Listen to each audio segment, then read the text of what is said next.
வணக்கம்,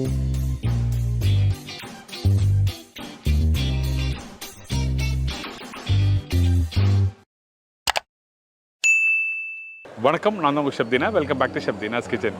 இன்றைக்கி நம்ம கிச்சனில் கத்திரிக்காய் முருங்கைக்காய் குழம்பு எப்படி பண்ணுறது பார்க்க போகிறோம். இந்த கத்திரிக்காய் முருங்கைக்காய் குழம்பு பண்ணும்போது பர்டிகுலராக அந்த குழம்பு வந்து அதிகமாக தேங்காய் பேஸ்ட்டு போட்டு சில பேர் பண்ணுவாங்க. இன்றைக்கி நம்ம அதிகமாக தேங்காய் பேஸ்ட்டு போடாமல் நம்ம என்ன பண்ண போகிறோம், தேங்காய் பால் யூஸ் பண்ணி பண்ண போகிறோம். அதுவும் பர்டிகுலராக இந்த தேங்காய் பால் வந்து எந்த இடத்துல யூஸ் பண்ணால் எப்படி இருக்குன்னு சொல்லிட்டு தெளிவாக வீடியோவில் கொடுத்துருக்கேன். ட்ரை பண்ணி பாருங்கள். இதோட முட்டைகோஸ் பொரியல்,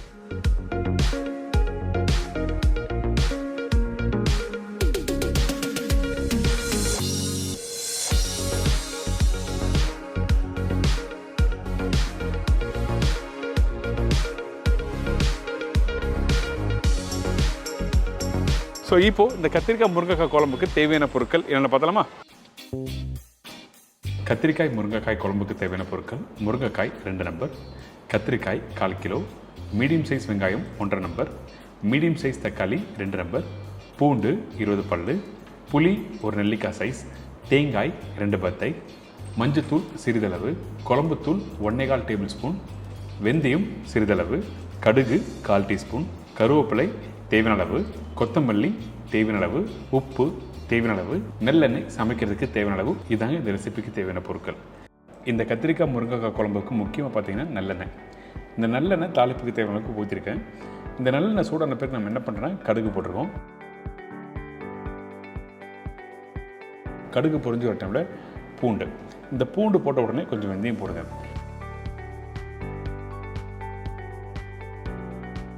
இந்த மாதிரி போட்ட பிறகு பொடிசை கட் பண்ணி வச்சுருக்கு வெங்காயம் போட்டு நல்லா வதக்க ஆரம்பிக்கிறோம்.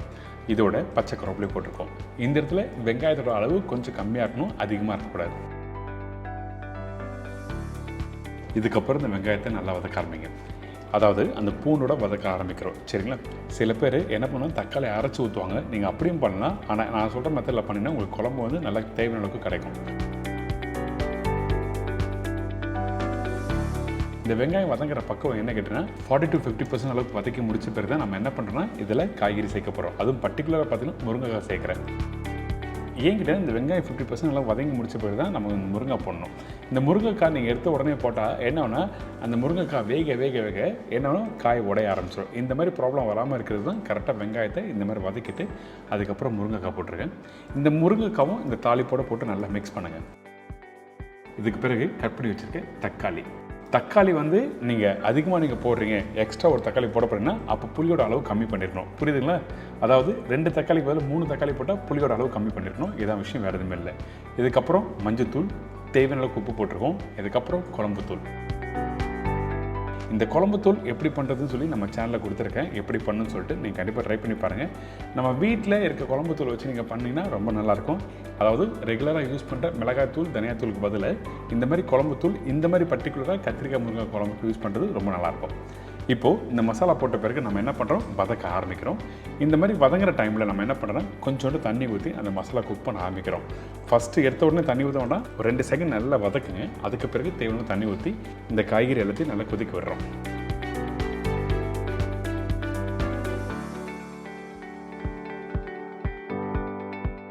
பார்த்திங்களா, இந்த மாதிரி நல்லா கொதிச்சு வரணும். இந்த டைமில் பார்த்திங்கன்னா அந்த முருங்கைக்காய் ஓரளவுக்கு வெந்து வரும். அதே டைமில் நம்ம போட்டிருக்க அந்த மசாலா எல்லாமே பச்சை வாசனை போகும்.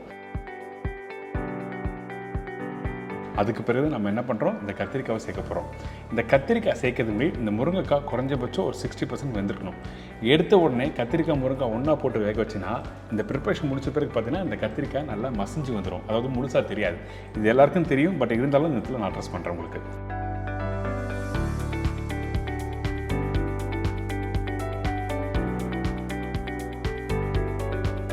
இப்போ இந்த கத்திரிக்காய் போட்ட பிறகு நம்ம என்ன பண்ணுறோம், அந்த மசாலாவோடு சேர்த்து நல்லா மிக்ஸ் பண்ணுறோம். இந்த இடத்துல தண்ணி தேவைப்பட்டால் நீங்கள் யூஸ் பண்ணிக்கலாம். அதாவது அந்த மசாலா பார்த்தீங்கன்னா ரொம்ப ட்ரை ஆகிடுச்சுன்னா அந்த டைமில் தண்ணி தேவைப்படும் அந்த காய்கறி வேகிறதுக்கு. அதனால தான் இந்த இடத்துல தண்ணி தேவைப்பட்டால் நீங்கள் யூஸ் பண்ணலாம் சொல்கிறேன். இப்போ போட்ட பிறகு இந்த கத்திரிக்காய் முருங்கை நல்லா வேகட்டும்னு சொல்லி விட்டுருங்க. இப்போ இந்த மாதிரி கொதிச்சு வந்த பிறகு, அதாவது இந்த கத்திரிக்காய் வெந்த பிறகு தான் புளி தண்ணி யூஸ் பண்ணுறோம். 80 to 90% அளவுக்கு நீங்கள் என்ன பண்ணிருக்கணும், இந்த கத்திரிக்காய் வெந்திருக்கணும். அதுக்கு பிறகு தேவையான அளவுக்கு புளி தண்ணி இதில் ஊற்றிருக்கோம். இந்த புளி தண்ணி நல்லா திக்காக கரைச்சி வச்சுருக்க அந்த புளி தண்ணி இதில் ஊற்றிருக்கோம். ஊற்றின பிறகு திருப்பி கொதிக்க விடுங்க. இந்த புளித்தீனோட பச்சை வாசனை நல்லா போகட்டும். அதுக்கு பிறகு நம்ம என்ன பண்ணுறோன்னா கட் பண்ணி வச்சுருக்கேன் இந்த கொத்தமல்லி கொஞ்சம் போட்டு திருப்பி நல்லா கொதிக்க வரும். இந்த மாதிரி கத்திரிக்காய் முருங்கைக்காய் கிரேவி ரெடி ஆகணும். அதே டைமில் நம்ம என்ன பண்ணுறோம், கொஞ்சம் தேங்காய் அரைச்சி அதில் யூஸ் பண்ண போகிறோம். இந்த தேங்காய் அரைக்கும் போது 2 பத்த தேங்காய் சொன்ன பார்த்தீங்களா, அதில் தேவையான தண்ணி ஊற்றி நல்லா அரைச்சிருங்க. நீங்கள் எடுத்த உடனே தண்ணி அதிகமாக யூஸ் பண்ணால் அதிகபட்சம் 3/4 டம்ளர் அளவுக்கு தண்ணி ஊற்றினா மட்டுமே போதும். அதிகமான தண்ணி ஊற்றினா உங்களுக்கு பால் வந்து ரொம்ப தண்ணி ஆகிடும். அதுக்கப்புறம் கிரேவியில் யூஸ் பண்ணும்போது உங்களுக்கு அந்த டெக்ஸ்சர் கொடுக்காது.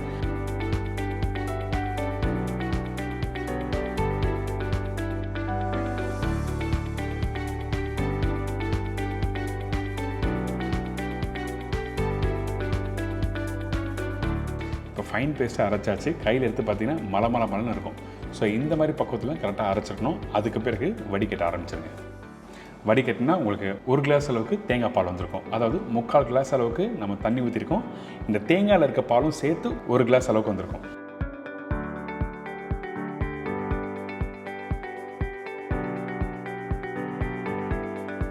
இப்போ நல்லா புளிஞ்சு எடுத்தாச்சா. இதுக்கப்புறம் நம்ம என்ன பண்ணுறோம், இந்த தேங்காய் பால் எடுத்து போய் அப்படியே கிரேவியோடு மிக்ஸ் பண்ணுறோம்.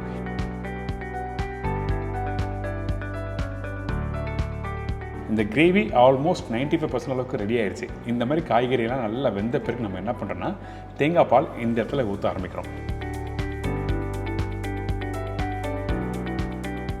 தேங்காய் பால் போட்ட பிறகு அதிகபட்சம் நான் சொன்ன மாதிரி 2லேருந்து 3 நிமிஷம் குக் பண்ணால் மட்டுமே போதும். ரொம்ப நேரம் குக் பண்ணால் அந்த தேங்காயோட டேஸ்ட் மாற ஆரம்பிச்சிடும். அந்த தேங்காயோட இனிப்பு தன்மை தெரியாது.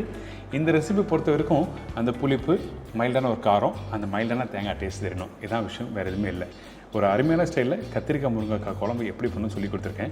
கடைசியாக மறக்காமல் கொஞ்சம் நல்லெண்ணெய் ஊற்றி கொஞ்சம் கொத்தமல்லி போட்டு நல்லா மிக்ஸ் பண்ணி சுட சுட வெள்ளை சாதத்தோடு சாப்பிட்டீங்கன்னா அந்த அளவுக்கு பிரமாதமான ஒரு குழம்பு தான் இந்த கத்திரிக்காய் முருங்கைக்காய் குழம்பு.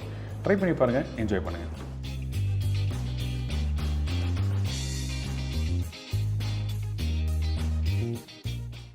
இதை தொடர்ந்து கேபேஜ் பொரியலுக்கு தேவையான பொருட்கள்: முட்டைகோஸ் 1/4 கிலோ, பாசிப்பருப்பு 3 டேபிள் ஸ்பூன், உளுத்தம்பருப்பு 1 டேபிள் ஸ்பூன், கடலைப்பருப்பு 1 டேபிள் ஸ்பூன், தேங்காய் 3 பத்தை, வெங்காயம் 1, காய்ந்த மிளகாய் தாளிப்புக்கு தேவையான அளவு, பச்சை மிளகாய் 1, பெருங்காயம் 1/4 டீஸ்பூன், மஞ்சத்தூள் சிறிதளவு, கருவேப்பிலை சிறிதளவு, கொத்தமல்லி தேவையான அளவு, கடுகு 1/4 டீஸ்பூன், உப்பு தேவைக்கேற்ற ஆயில் குக் பண்ணுறதுக்கு தேவையான அளவு.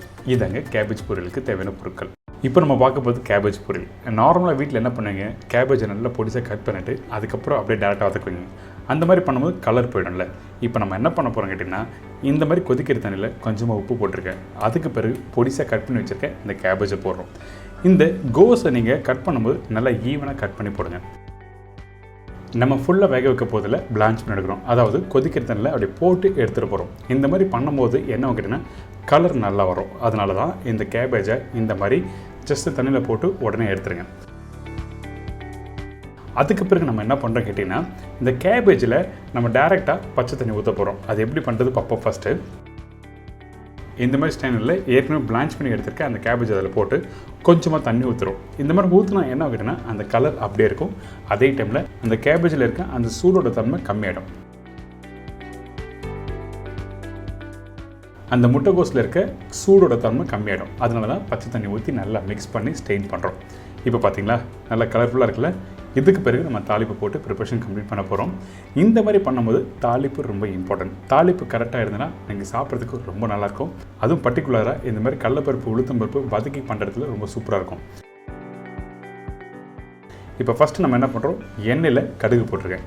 கடுகு நல்லா பொரிஞ்சு வரணும். அதுக்கு பிறகு தான் பச்சை மிளகாய் போடுறோம். இப்போ உளுத்தம்பருப்பு போட்டிருக்கேன். அதுக்கு பிறகு கடலைப்பருப்பு. இந்த ரெண்டுத்தையும் ஸ்லோ ஃப்ளேமில் நல்லா வதக்குங்க. இந்த ப்ரிப்பரேஷன் நீங்கள் சாப்பிடும்போது அந்த பச்சை மிளகாய் எண்ணெயில் போட்டிங்க பார்த்தீங்களா, அந்த காரம் அப்படியே வரும். அதே டைமில் இந்த கடலைப்பருப்பு, உளுத்தம்பருப்பு ப்ரிப்பரேஷன் கம்ப்ளீட் ஆன பிறகு நீங்கள் சாப்பிட்டீங்கன்னா கடக்கு முடுக்குன்னு இருக்கும். அதனால தான் ஸ்லோ ஃப்ளேமில் வதக்குன்னு சொல்கிறேன். இதுக்கு பிறகு பச்சை கருவேப்பிலை, காஞ்ச மிளகாய் போடும்போது உடச்சி போடுங்க. அப்போ காரமும் நல்லாயிருக்கும். அதே டைமில் காஞ்ச மிளகாய் சாப்பிடும்போது காரத்தோட தன்மை தெரியாது.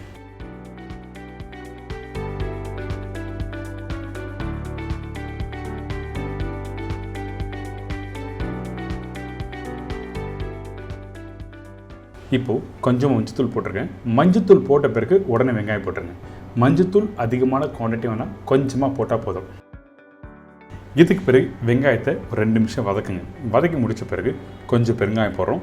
அதுக்கு பிறகு உப்பு தேவையான அளவுக்கு. ஆல்ரெடி முட்டைகோஸில் பிளான்ச் பண்ணும்போது உப்பு போட்டிருக்கோம், பட் இருந்தாலும் இந்த இடத்துல கொஞ்சம் போடுறேன். இதுக்கு பிறகு கொஞ்சம் கொத்தமல்லி போட்டு நல்லா மிக்ஸ் பண்ணுறோம். மிக்ஸ் பண்ணிவிட்டு இதில் இந்த கேபேஜை போட ஆரம்பிக்கிறோம். இதில் பிளான்ச் பண்ணி எடுத்துருக்க அந்த முட்டைகோஸை போட ஆரம்பிக்கிறோம். இந்த முட்டைகோஸ் போட்ட பிறகு லைட்டாக மிக்ஸ் பண்ணுங்கள்.